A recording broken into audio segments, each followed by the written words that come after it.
नमस्ते शारदे देवी कश्मीर पुरवासिनी त्वामहं प्रार्थे नित्यं विद्यादानं च देहि मे आमिपन सदरस नाविछस लमान कतिबोज दैम्योन मितिदीतार आम्यन टाक्यन पोइन जन श्रमान जूछुम ब्रमान गरगछा सारनी जिठन बुजुर्गन बिनियन बायन त निर्वासनस मंज मेनिस कोशरिस बट समाजस चुम्योन गुल जगंडित नमस्कार तो सारनी छो आज होमलैंड डे हुक पोस्ट मुबारक happy homeland day to all of us यह सुदो सनिस इतिहासस मंज यम दो सोन समाज एकत्रित गो 1991 मंज 28 दिसंबर तो एस कोर मार्गदर्शन रेजोल्यूशन अडॉप्ट यह सो रेजोल्यूशन बह अत सिर्फ रेजोल्यूशन यह रेवोल्यूशन यह मार्गदर्शन रेवोल्यूशन यह सो रेवोल्यूशन यम ये एनश्योर कोर कि एस मेल कशीर मंज अख सेपरेट सेफ सस्टेनेबल होमलैंड येत पेठ न कोशुर बट समाज जाही फ्यूचरस मंज नेबर कड़न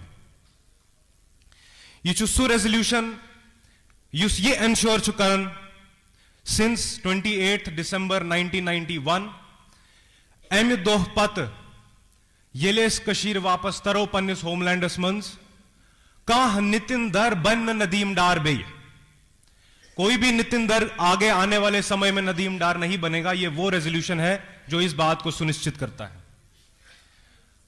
बुचुस माफी तो मंगन तो सारनी कि बकर पन लैंग्वेज थोड़ा चेंज बह यह सोरी तो कशिर पे वनित मगर मे बासान कि सन कम्युनिटी हिंद नफर नेबर तह मेंबर नेबर स्पेशली तिम यम मेन पे नम तो पत जामत ओवरसीज तिम शायद हेकन लैंग्वेज अंडरस्टैंड कर इसलिए कर इंग्लिश पे कथ I hope that all of you will understand the reason I am changing the language. I am first of all thankful to the organization for giving me this honor to speak in front of you. I don't know whether my age or my limited experience makes me deserving of this honor, but I am very sure of one thing. Somebody who was born post 1990 in exile, for a person like that to stand on this platform is the biggest slap on the face of jihad. This is the slap on the face of jihad. And that gives me the confidence to speak in front of all of you today. Before I talk about the subject and the theme that we have today, I am compelled to mention some people. I'm compelled to mention, I would love to express my gratitude towards Titu sir and Dilip ji for helping me understand what genocide really is, and for giving me the pleasure of having countless interactions with them to increase my understanding and knowledge about this subject. I am absolutely indebted to the organization Panun Kashmir, to every single activist who has shed their sweat, blood, tears on the street for this struggle, and especially to our leadership. Dr. Ajay Charangu is here. Thank you so much for helping us, for instilling the exile consciousness in us, and for building the appropriate political comprehension in our community and especially among the youth. I see that the theme today is Hindus caught up between jihad and denial of genocide. This is a very appropriate theme for the day. We cannot talk about solutions if we do not address the problem. We cannot see a tomorrow if we do not look at yesterday. But if I am allowed, I would like to add one more thing. Yes, Hindus and especially Kashmiri Pandits, Hindus are caught up between jihad and denial of genocide, but we are also the face of resistance against jihad and denial of genocide. We are the frontline warriors. The Kashmiri Pandit community is at the forefront of not just fighting, but defeating jihad and denial of genocide. A renowned genocide scholar who is acclaimed internationally, Gregory Stanton, some of you must have heard his name. We have many ideological, political differences with him, and we contest him. But his stage theory on genocide is internationally accepted and recognized, so I want to touch upon the issue and the subject of genocide for a little while. Because it's very important to talk about genocide also in an academic way, because if we don't understand the crime that was committed against us, that is part of international law, and the convention that India has ratified in 1959, it might become a challenge for us to move forward tangibly. So Gregory Stanton gave a stage theory which had 8 stages, and later now it has 10 stages. I'll read out the stages to you in brief. Their classification, आप चुनते हैं कि कौन से समाज को आपको प्रताड़ित करना है, classification, then there is symbolization, discrimination, dehumanization, organization, polarization, preparation, then they prepare to persecute us, then there is persecution, extermination, and then the final stage that Gregory Stanton mentions is denial of genocide. That is when he thinks that the process of genocide is complete. There are many scholars that believe that it does not end there. There is a final objective post denial of genocide, which is consolidation of genocide. एक माहौल को consolidate करना, आपने deny तो कर दिया, आप ये कहते हैं कि कश्मीरी पंडित्स के साथ जेनोसाइड नहीं हुआ, आप ये कह के डिनाई करते हैं, लेकिन ये प्रक्रिया यहां रुक नहीं जाती, आप उसको उस हद तक डिनाई करते हैं जहां पर सोशल पॉलिटिकल एटमॉस्फेयर ऐसा क्रिएट हो जाए कि वो जेनोसाइडल एनवायरनमेंट परपेचुअली मेंटेन रहे उस अफेक्टेड एरिया में। या इसको सिंपली हम इस तरीके से बोल सकते हैं, एक ऐसा माहौल बनाए रखना, हमारे केस में कश्मीर के अंदर, जिसमें कश्मीरी पंडित को खुद ये लगे कि मेरा वापस जाना अब इम्पॉसिबल है, क्योंकि वहां का एनवायरनमेंट ऐसा, वहां का स्टेटस को ऐसा मेंटेन्ड है। उसकी नॉर्मलाइजेशन जब हो जाती है तो कंसोलिडेशन होती है। जब ये लगता है कि ये तो नॉर्मल है, जैसे आज की सरकार हमें बोलती है कि कश्मीर में नॉर्मल सी है या ये नया कश्मीर है, तो मैं कभी कभी सोचता हूं कि क्या ये नया कश्मीर वो कश्मीर है सरकार के लिए जिसमें कश्मीरी पंडित अब नहीं है? जिस कश्मीर में कश्मीरी पंडित नहीं है वो नया कश्मीर है, ऐसा हमें कहा जाता है। तो these processes lead to consolidation, जो ये सुनिश्चित करती है कि हमारी साइकी में भी ये बात चली जाए कि अब हम वापस नहीं जा सकते। लेकिन मैं इससे भी और थोड़ा आगे आपको लेना चाहता हूं, जितना भी मैं थोड़ा बहुत समझ पाया हूं इस इशू को, इस सब्जेक्ट को, क्योंकि मुझे लगता है हमारे समाज को इन चीजों के बारे में बात करना और डिस्कोर्स आपस में रखना बहुत इंपॉर्टेंट है। यह बात कंसोलिडेशन पे भी नहीं रुकती। मेरा यह मानना है कि कंसोलिडेशन का भी एक ऑब्जेक्टिव है, और अल्टीमेटली, मैं गलत हो सकता हूं, मेरे से जो सीनियर है वो शायद करेक्ट कर सकते हैं, बट ये मुझे लगता है कि अल्टीमेटली जेनोसाइड का जो ऑब्जेक्टिव है, जो इंटेंशन है, वो एक प्लेस का मीनिंग चेंज करना है। उस जगह को किस संस्कृति से लोग जाने, उस जगह का मीनिंग क्या है, उसका रेफरेंस पॉइंट क्या है, उसे बदलना ही जेनोसाइड का अल्टीमेट गोल है, ऐसा मैं मानता हूं। तो कंसोलिडेशन एनेबल्स, वो एनेबल करता है और इंश्योर करता है, जैसे हम देखते हैं कि कश्मीर में बहुत सारी, इवन हमारे तीर्थ स्थलों का नाम बदल दिया जाता है, अनंतनाग को इस्लामाबाद कर दिया जाता है, श्रीनगर को बहुत जगहों पर शहर खास कर दिया जाता है। ये एविडेंसेस है उस प्रक्रिया के। ये एविडेंट है कि वो कंसोलिडेशन को जगह का नाम चेंज करने से उसका मीनिंग चेंज करने की कोशिश कर रहे हैं। तो सिर्फ नाम चेंज करना उनका उद्देश्य नहीं है, वो कश्मीर को आज से 1000 साल बाद, क्योंकि they are very patient, they have a lot of patience, they are ready even if they have to wage this war for generations to come. वो ये सुनिश्चित कर रहे हैं कि आने वाले समय में, सदियों के बाद क्यों ना हो, कश्मीर को लोग किस रेफरेंस पॉइंट, किस सिविलाइजेशनल रेफरेंस पॉइंट से जानेंगे।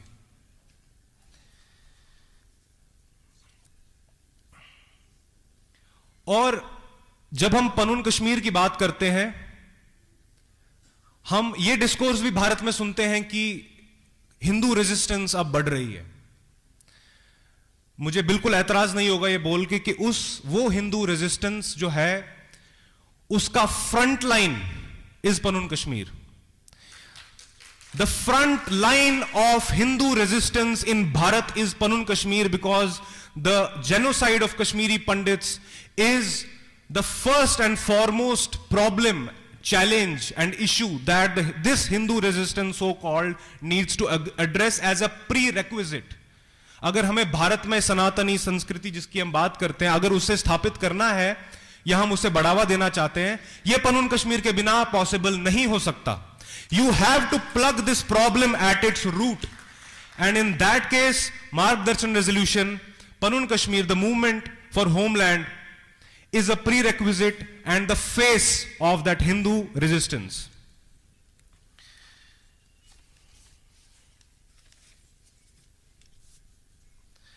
और जिस विषय के बारे में मैं आपसे अभी बात कर रहा था कि जो जेनोसाइड परपेट्रेट करता है, जैसे हमारे साथ हुआ, उसका अल्टीमेट उद्देश्य यह होता है कि उस जगह का वो मीनिंग चेंज करे. हम जब भारतीय संस्कृति की बात करते हैं, भारत का फुटहोल्ड कश्मीर में पनून कश्मीर के माध्यम से बनाने की बात करते हैं, तो उसका एसेंस भी इसी बात में छुपा है कि कश्मीर की जो सिविलाइजेशन है हिस्टोरिकली, जिसे हम जानते हैं, जिसके हम उदाहरण हैं, जिसे हम आज भी जी रहे हैं, वो कश्मीर में तभी स्थापित हो सकती है सिविलाइजेशन जब पनून कश्मीर की स्थापना होगी. उसके बिना कश्मीर को भी, even the area that is outside of Panun Kashmir, उस कश्मीर को भी अपना मीनिंग वापस नहीं मिलेगा जब तक पनून कश्मीर की स्थापना नहीं होगी, क्योंकि Panun Kashmir is the carrier of the meaning of Kashmir. ये वो वेसल है जिसमें कश्मीर का मीनिंग हम पुनर्स्थापित करेंगे कश्मीर के अंदर. इसके बिना कश्मीर की जो आत्मा है, जो हम लोग हैं, वो कश्मीर के अंदर पुनर्स्थापित नहीं हो सकती. और अगर कश्मीर के अंदर उसका मीनिंग रेस्टोर नहीं होगा, तो जिस भारतीय संस्कृति की हम बात करते हैं, जिस भारत की हम कल्पना करते हैं, वो भारत भी नहीं बन सकता अगर हम पनून कश्मीर की स्थापना नहीं करेंगे. एक बहुत बड़ी आयरनी मैं देखता हूं जब हम जेनोसाइड जैसे क्राइम को एड्रेस करने की बात करते हैं. ये हम सबको मालूम भी होना चाहिए कि जेनोसाइड का जो क्राइम है, इवन जो वर्ड है जेनोसाइड, ये एक पोलिश जूविश लॉयर थे डॉक्टर रफेल लेम्किन, उन्होंने कॉइन किया था. और उन्होंने यूनाइटेड नेशंस में एक ड्राफ्ट लाया था जेनोसाइड कन्वेंशन का 1948 में. पूरी दुनिया में डॉक्टर रफेल लेम्किन घूमे इस कैंपेन के लिए कि जेनोसाइड जैसा क्राइम क्रिमिनलाइज होना चाहिए internationally, specially after the second world war. और आप सरप्राइज होंगे ये जान के कि डॉक्टर रफेल लेम्किन का पूरी दुनिया में, यूरोप से लेके अमेरिका से लेके, किसी वर्ल्ड पावर ने सपोर्ट नहीं किया. It was 3 countries at that time that co-sponsored this United Nations Genocide Convention. And those 3 countries were Cuba, Panama और हमारा Bharat, India. We are the co-sponsors of the United Nations Genocide Convention. और अब irony देखिए, 1959 में हमारे parliament ने माना है कि जेनोसाइड इंटरनेशनल क्राइम है और हमने रेटिफाई किया है जेनोसाइड कन्वेंशन को. लेकिन आज तक उसके रेटिफिकेशन का भी मैं आपको मतलब बताता हूं. इस बात का यह मतलब है कि यह ऑब्लिगेशन है हिंदुस्तान के ऊपर, भारत के ऊपर, यह मैंडेटरी है भारत के ऊपर कि भारत में जेनोसाइड जैसे क्राइम का कानून होना चाहिए. अब आप मुझे एक बात बताइए, अगर हम में से किसी के घर में चोरी हो जाती है, एक मामूली सा क्राइम हो जाता है, अब आप मुझे बताइए चोरी के ऊपर कानून ही नहीं है, तो क्या आपकी कहीं सुनवाई होगी? यह बात यहां पे आके अटकी है कि भारत में जेनोसाइड जो क्राइम हमारे साथ हुआ है उसका कोई कानून ही नहीं है. तो जब तक वो कानून नहीं आता, इस क्राइम को एड्रेस नहीं किया जा सकता. और आज तक एक भी व्यक्ति इतनी बड़ी क्राइम करने के बाद भी जेल की सलाखों के पीछे इसीलिए नहीं है क्योंकि कोई कानून ही नहीं है. तो पनून कश्मीर ने 2 काम जो हमारे सामने रखे हैं, जो 2 हिस्टोरिक मोमेंट्स इस मूवमेंट के रहे हैं. पहला हम जानते हैं मार्गदर्शन रेजोल्यूशन, जिसको आज हम मना रहे हैं. और दूसरा 2020 में जब Panun Kashmir genocide and atrocities prevention bill 2020 Bharat सरकार के सामने रखा, हमारे प्रधानमंत्री जी के सामने रखा, जो हमारे काउंसिल ऑफ मिनिस्टर्स हैं उनके सामने रखा, सभी पार्लियामेंटेरियंस को भेजी. That is the second most historic moment. And if I try to communicate with people of my age or my generation, especially those who were born post 90. I know that all of us are busy and we have made immense progress, but we need some tangible goals. We need some immediate goals to achieve the ultimate goal. और मैं आप सभी युवाओं से ये specially request करता हूं और अपील करता हूं कि जेनोसाइड जैसे सब्जेक्ट को पढ़ें, because we do not live a normal life. We are children of conflict. We cannot end at progress. We cannot end at an annual package by an MNC. That annual package by an MNC should enable us to fight back. That money, those resources, those contacts, they should enable us to fight back and get justice for our parents and grandparents who have sacrificed everything. There is nothing left with them to sacrifice now. हमें यह सुनिश्चित करना है, हम दुनिया में किसी भी कोने पे क्यों ना हो, किसी भी कंपनी में कोई भी काम क्यों ना करते हो, हमें इस जेनोसाइड बिल को हर इंसान तक पहुंचाना है, हमें इसके लिए आवाज उठानी है और हमें यह इंश्योर करना है कि जल्दी से। लोग बोलते हैं कि अरे कितना टाइम लगेगा, अभी तुमने बिल दिया है, तुमको कब तक चाहिए? हमको अभी चाहिए, हमको कल चाहिए। We are not here to wait for generations, but even if we have to, we'll wait, we'll fight it out till the end. So there are two things when we talk about denial of genocide and consolidation of genocide. It is only the genocide bill and the ultimate goal of separate homeland that can defeat this whole process absolutely and for all times to come. And it will ensure कि हमारे साथ आने वाले समय में कभी भी, हमारे साथ क्या किसी के साथ भी इस देश में ऐसा कभी ना हो। कुछ लोगों को मैं यह भी कहते हुए सुनता हूं कि हम एक वोट बैंक नहीं है, हम पॉलिटिकली इंपॉर्टेंट नहीं है, हम इनसिग्निफिकेंट है। ऐसा नहीं है। ऐसा हमें बहुत सारे लोग बोलेंगे कि हम इनसिग्निफिकेंट है, लेकिन हम इनसिग्निफिकेंट नहीं है। मैं आपको एक उदाहरण देता हूं। पिछली बार जब लोकसभा के इलेक्शन हुए, आपने देखा होगा, specially the ruling party, how many resources, how many campaigns they were putting together to ensure that we cast vote. And even in an interview of a union minister, when the interviewer asked him कि आप बताइए अभी ये election, पहला election हुआ है 370 हटने के बाद, तो आपकी सबसे बड़ी अचीवमेंट क्या है? तो आपको पता है उस मिनिस्टर ने क्या बोला? यूनियन मिनिस्टर ने, कि उसने एक अचीवमेंट ये गिनवाई कि कश्मीरी पंडित ने वोट डाला है जी इतना %। तो आप इनसिग्निफिकेंट नहीं है, आप पॉलिटिकली बहुत ज्यादा सिग्निफिकेंट है। आप जम्मू कश्मीर के वोट बैंक शायद नहीं हो सकते, लेकिन पूरे हिंदुस्तान में आप डिसाइड करते हैं वोट बैंक जो है उनका वो किस दिशा में मोड़ लेगा। तो आप अपने आप की सिग्निफिकेंस को समझिए, अपनी इंपॉर्टेंस को समझिए और अपने लक्ष्य पे ऐसे ही चलते रहिए। यह मैं आपसे आग्रह करूंगा। और जैसे मैंने कहा कि मैं अपनी कम्युनिटी के यूथ से फिर से एक अपील करता हूं कि आइए खड़े होते हैं अपने समाज के साथ। I think this is the time. And हमारे ग्रैंड पेरेंट्स और पेरेंट्स की जनरेशन ने बहुत कुछ खोया। They have not done anything for themselves, they have only done things for us. It is time for us to come forward and fight back and take this movement to next level and realize this dream not only for our parents or grandparents but all those ancestors who ensured that we survive. हम अगर survive करते हैं तो उसका कारण ये है, अगर आज कश्मीरी पंडित जिंदा है तो मैं समझता हूं कि वो अपने आप में मिरेकल है, लेकिन मिरेकल कहना बहुत इजी हो जाता है। इट इज बिकॉज कि मेरे किसी पूर्वज ने अपने गर्दन पर तलवार रखवाना ठीक समझा, लेकिन कन्वर्ट होना ठीक नहीं समझा। हमारा 1990 में कश्मीर से निकलना, it was not just a matter of victimhood, it was an act of defiance. हमने रिजेक्ट किया उस समाज को जिसने हमें कंपेल किया, जिसने हमें यह कहा कि रलियो सलियो या गलियो। हमने कहा हम गल जाएंगे लेकिन तुम्हारे साथ रलेंगे नहीं। It was a brave act, it was a courageous act, it was a heroic act, and we need to breathe that heroism in our lives. There is absolutely no need of being disappointed or hopeless, and we don't need to take hope or get hope from anybody else, because we are the hope. अगर हम खत्म हो गए तो भारत की hope खत्म हो गई। हम होप हैं तो हम होप दे सकते हैं। हमें किसी की होप लेने की जरूरत नहीं है। हमें अपने आप की अहमियत को समझना चाहिए, अपनी सिग्निफिकेंस को, अपनी स्ट्रेंथ को रिकॉग्नाइज करना चाहिए, उसे जीना चाहिए। और आज हम उस क्रॉस रोड्स पे, 5 minutes please if you could allow, आज हम जिस क्रॉस रोड पे हैं,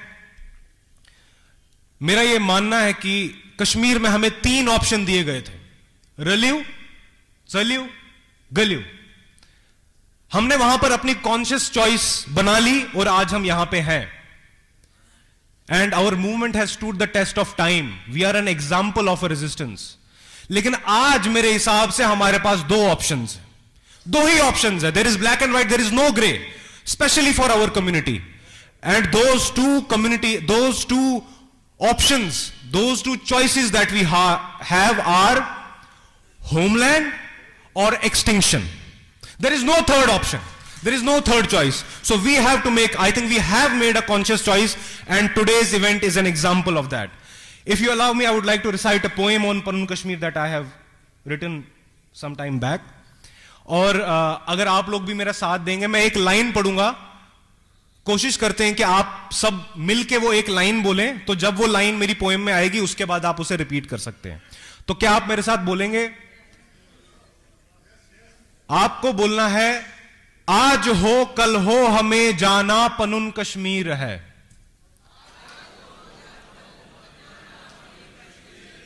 आज हो कल हो हमें जाना पनुन कश्मीर है। तेरे मेरे माथे की अब एक ही लकीर है, एक हमारा रास्ता अब एक ही तकदीर है, एक ही निश्चय हमारा एक ही ज़मीर है। आज हो कल हो हमें जाना। हम हमारे पितरों के बलिदान की तस्वीर हैं, हम हमारे पितरों के बलिदान की तस्वीर है। ज्वाला है प्रतिरोध की, इतिहास की शमशीर है। हमसे जो कुछ हो सके वो सब करें संघर्ष में। आज हो कल हो हमें भूलना विध्वंस को, विध्वंस की चेतना ही हमें आगे लेके जा सकती है। भूलना विध्वंस को खुद पर चलाना तीर है। It is suicidal if you forget what has happened with us. भूलना विध्वंस को खुद पर चलाना तीर है। आत्महत्या की तरफ प्रगति की तासीर है। चेतना विध्वंस की वनवास में जागीर है। आज हो कल हो हमें जाना है जहां सीमा वितस्ता, जिस होमलैंड की हम परिकल्पना करते हैं, है जहां सीमा वितस्ता है, जहां पर्वत हरी अमरनाथ प्रख्यात तुलमुल नाग में श्वेत खीर है। पुनः सतीसर के प्रथम पग की वही तामीर है। आज हो कल हो हमें जाना। शास्त्र रक्षक शैव धर्मी हम अनादि वीर हैं। शास्त्र रक्षक शैव धर्मी हम अनादि वीर हैं। एक है संकल्प हमारा जिसके सब पजीर हैं। चेतना के बाण पर से मार्गदर्शन तीर है। आज हो कल हो हमें जाना। I would like to conclude by a quote that one of our fellow comrades, a hero of Panun Kashmir who left us very early, our brother Ajay Khosa, on the same day 28th December in 2021, on Homeland Day, he said something while accepting the honor by Panun Kashmir, and I would like to remind myself and all of us of that quote. And he said that Panun Kashmir is the collective karma of Kashmiri Pandits. As you can see, even on our banners, we have put it out. He said it in Kashmiri. He said, Panun Kashmir chu button hund karm. It is the collective karma of Panun Kashmir. And he also said that we have to keep fighting. That Panun Kashmir is the spirit of fighting that we have with us. And it should not matter for us. We should not even think about whether we will be victorious or not, because we will be. We should still keep fighting it out till the end. या तेज पर सुसम शायद ये सम्मान deserve करेंगे। There is no likelihood to deserve that. मगर मेरी senior Rita आती है, चाहे डॉक्टर कृष्णा जी से, डॉक्टर अजय जी से, कुलदीप जी से, जयपाल जी, Quran, and above all, my mentor, Sri Titu Ganju ji, they are a little bit more apprehensive because of my health. Thank you. They are a little bit more apprehensive because of my health. इसलिए सोचते हो कि पगा मौके मिला न मिला. No, it's not that. I mean, I'm not emotional at all, because everybody has to stay. Everybody has his own time in this material world. So they ensured that the sincerity, the commitment, and the dedication of an activist is duly paid. And this is something which is for all the activists who are working for Pannu Kashmir. Pannu Kashmir kya chu? Vananche Nacham ke zer ki havin, Nacham namavari pravin, Rafiqan dardilan panyan, Dilik ehwal bavincham. It is all the expression of your thought, the expression of your heart, the expression of your mind, which comes through your karma. Pannu Kashmir chu sarni button unda karma. Pannu Kashmir chak bhavnak button is yimdan button identity this.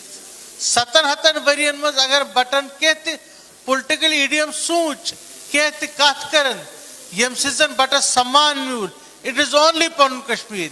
Minus Pannu Kashmir, Kashmir's button clean identity. We have to bear it in our mind. As paga sulici, I should chutarun Kashmir.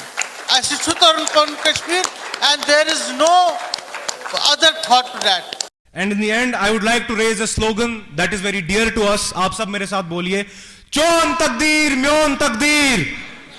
सब लोग अपने दोनों हाथ ऊपर करके बोलिए, चौन तकदीर म्योन तकदीर. चौन तकदीर म्योन तकदीर. चौन तकदीर म्योन तकदीर. धर्मो रक्षति रक्षिता, पनुन कश्मीर रक्षति रक्षिता. जय भारत, जय पनुन कश्मीर. Thank you.